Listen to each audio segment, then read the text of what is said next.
सार्वजनिक वितरण व्यवस्थेचा तांदूळ अवैधरित्या विक्रीसाठी नेत असताना बार्शी तालुका पोलिसांनी एका पिकअपसह 80 पोती तांदूळ जप्त केला।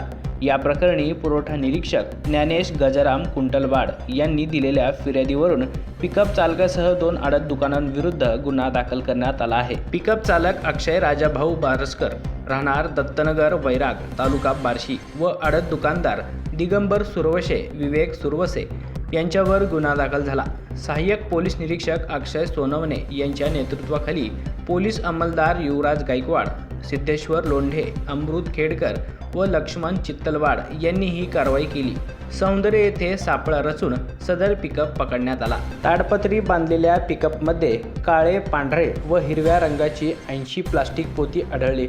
वजन काट्याच्या पावतीनुसार त्यात एकूण 4610 किलो तांदूळ होता। बाजार भावाप्रमाणे त्याची किंमत 1,98,230 रुपये आहे। पिकअपची किंमत 7 लाख रुपये असून एकूण 8,98,000 चालकाने हा तांदूळ 30 रुपयांचा मुद्देमाल जप्त करण्यात आला। मार्केट यार्डमधील दिगंबर संभाजी सुरवसे व विवेक संभाजी सुरवसे यांच्या आडत दुकानातून भरल्याचे सांगितले।